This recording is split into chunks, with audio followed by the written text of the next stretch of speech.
When the internet began, bulletin board services, or BBS, became the first online communities of the so-called information superhighway. Using their phone lines, people logged in from all over America to talk about sports, games, movies, and on one BBS in particular, share their ghost stories. Over time, those communities all went dark, except for one lone server that continues to operate somewhere in an unknown part of Pennsylvania's Rust Belt. A relic of the 1990s, veiled in mystery, it is a digital archive of humanity's strangest encounters with the unknown, as told by the people who experienced them. My name is Brandon Schexnayder, and you are listening to Fear Daily.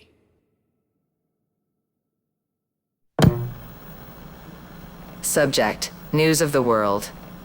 User: Whip10RF. Posted April 18th, 1995.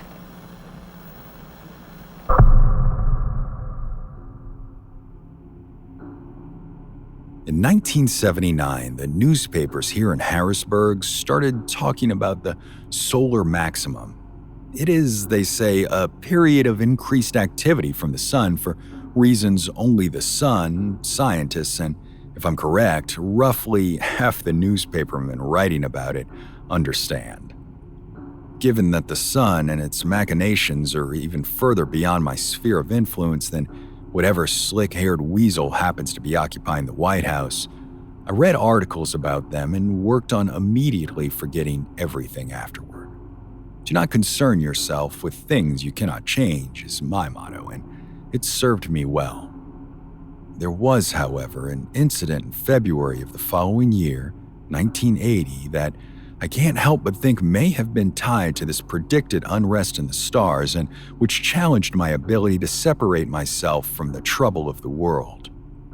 Though in the present day I live in an assisted care facility, back at the time of this story I still had my house on Penn Street in the part of Harrisburg known as Old Uptown.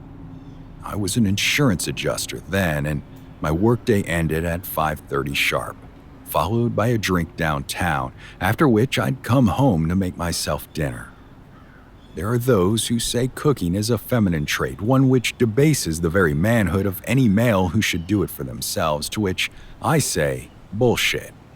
If we're to believe obvious false equivalencies, such as strength being a synonym for maleness, then being able to provide for oneself in all ways, including the preparation of food, should be an integral part of the equation. Regardless, I'd prepare my dinner, smoke several cigarettes on my back porch, then listen to the evening news on WHP-FM while washing dishes. There's much to say for television and now this internet business, but owing no doubt to the timing of my birth, radio has been and remains the conduit which I feel most connected to the world. After my evening communion with the local and national news, I'd go to bed. The anomaly occurred on a Tuesday evening that was by any other standard completely uninteresting. Work ended as normal. The after-office crowd at my bar of choice was quietly inward-facing, and dinner was so forgettable as to have vanished from my memory entirely. The notable part came after I'd ground out my last cigarette in the novelty ashtray brought back from Hawaii for me by an old lover.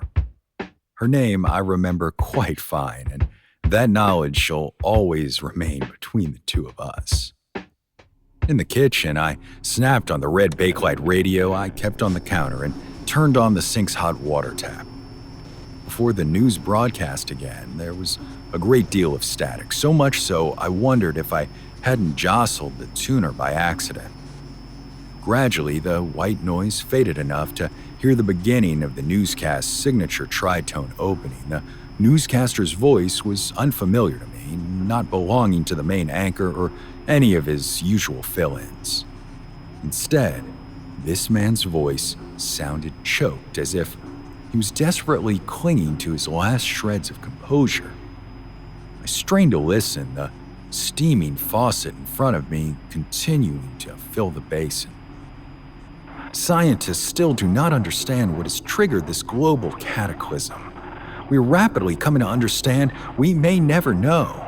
The solar maximum has disabled satellite communication, so while it is difficult to reach the rest of the world, it is clear that the eruption of the Yellowstone caldera was only the beginning. Air temperatures everywhere are climbing. According to what few reports we've received, according to reports, spontaneous shockwaves of heat have incinerated hundreds of miles of... White noise surged back in, drowning out his words. My throat was dry. Was this some kind of joke, or was something apocalyptic truly happening? The air didn't feel any warmer now than it had. In fact, great fluffy flakes of snow continued to drift up against my kitchen window.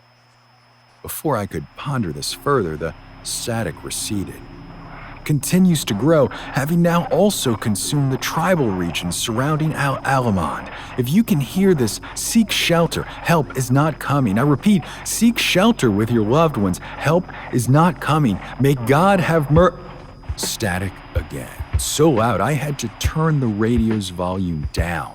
I stood there trying to reconcile the newscaster's apocalyptic visions with the sedate winterscape before me. Spontaneous shockwaves of heat? I recalled once reading a journal which described the discovery of sheets of black glass by an archaeological team in the Middle East. They had felt this could only have been caused by waves of intense heat far beyond anything we had measured, so such a thing was indeed possible. And yet, I didn't feel anything. Shouldn't the end of the world feel like something? Suddenly, there was warmth at my feet and my heart raced. Was this it? Is this how it began?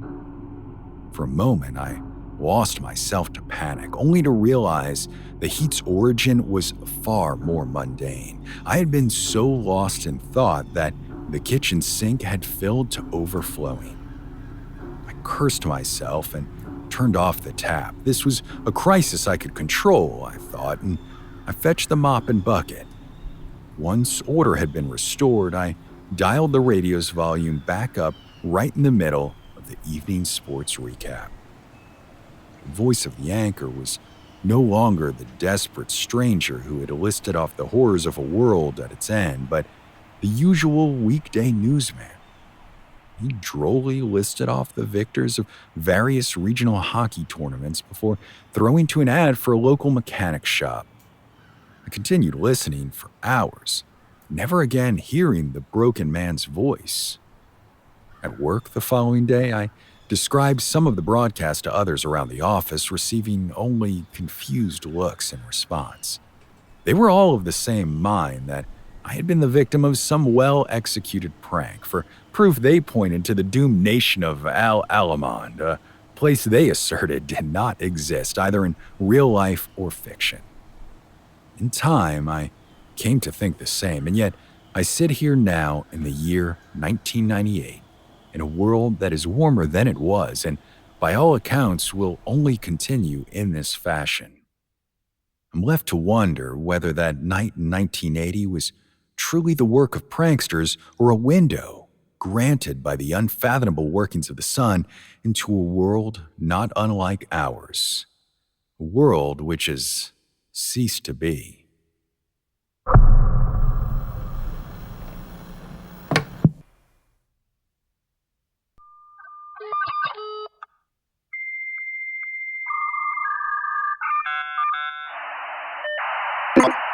Subject, Catch of the Day.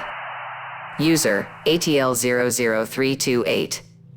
Posted, October 11th, 1997.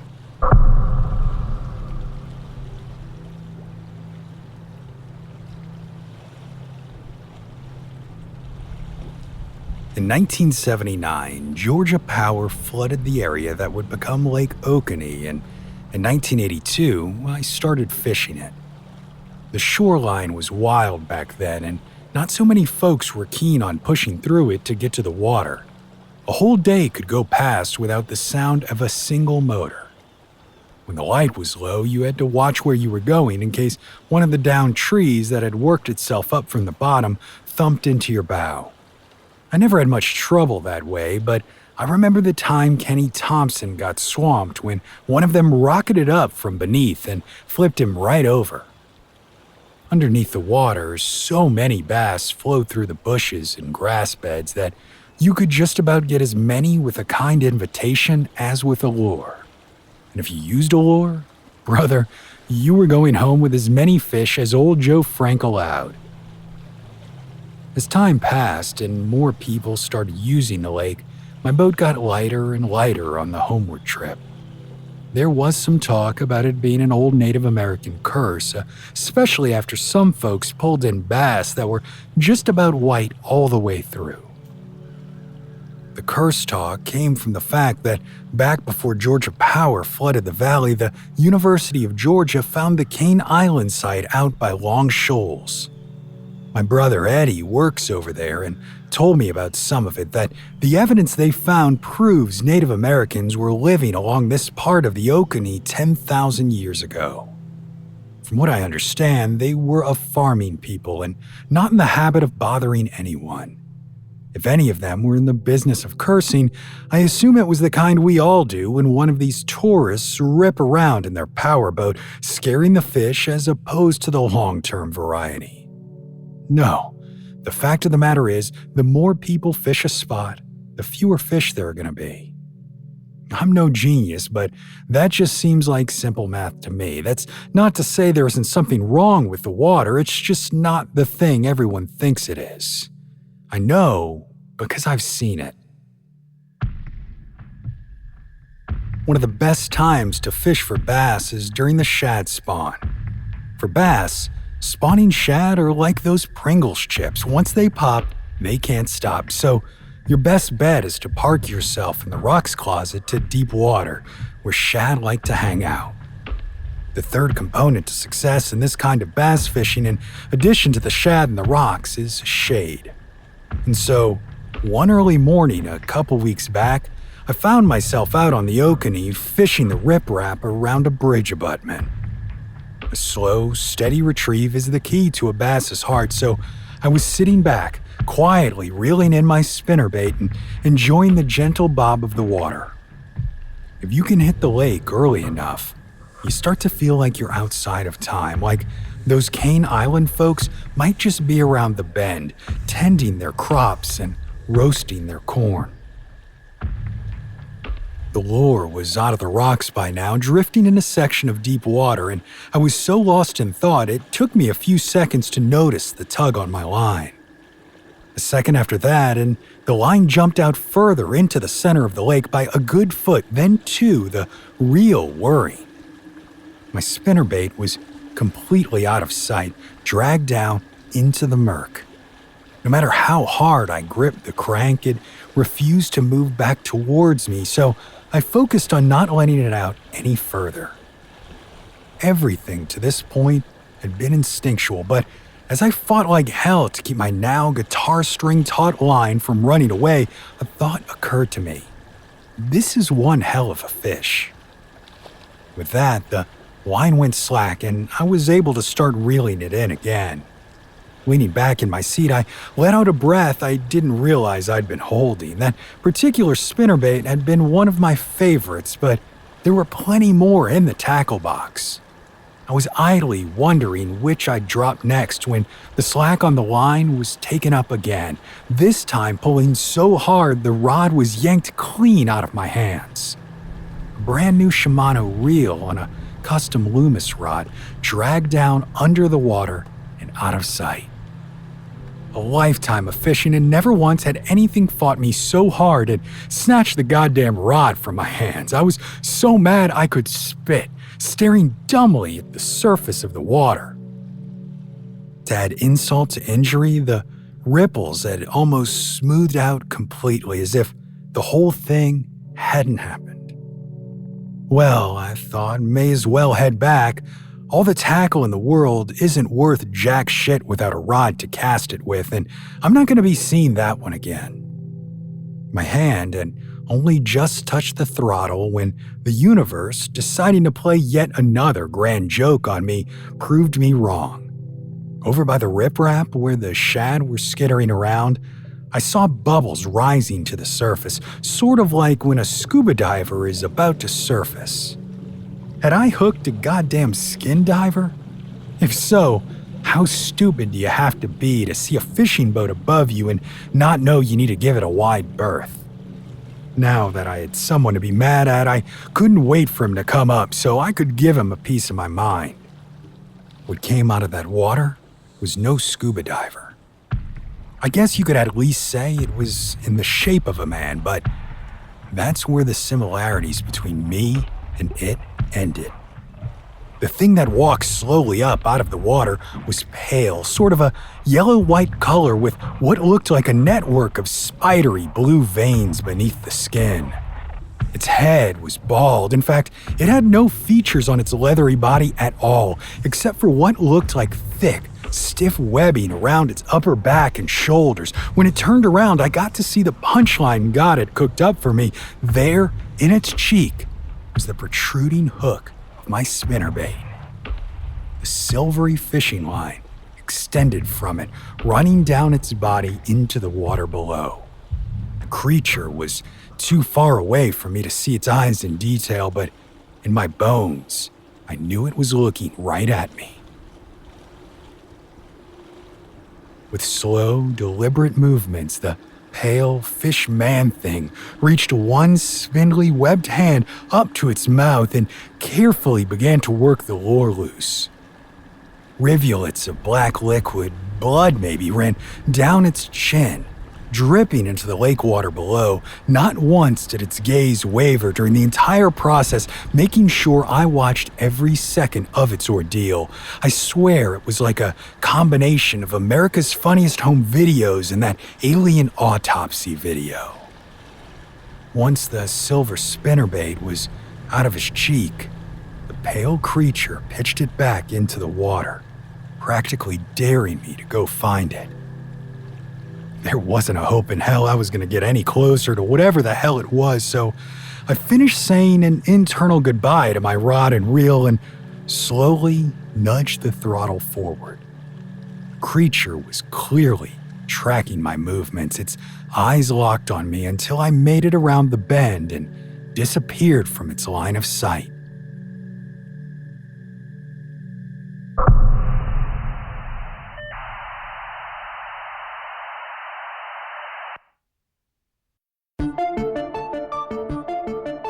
Fear Daily is an independent podcast hosted by Brandon Schexnayder and written by Brennan Storr, with Joanna Smith serving as the consulting editor, audio production by Rachel Boyd, and sound design by Southern Gothic Media. This podcast is a work of fiction. Names, characters, places, and incidents are either products of the author's imagination or are used fictitiously. Any resemblance to actual persons, living or dead, or to real events or locations, is entirely coincidental. Ad-free versions of Fear Daily are available now on your favorite podcast apps. For more information, visit feardaily.com. But move fast, before the server goes offline.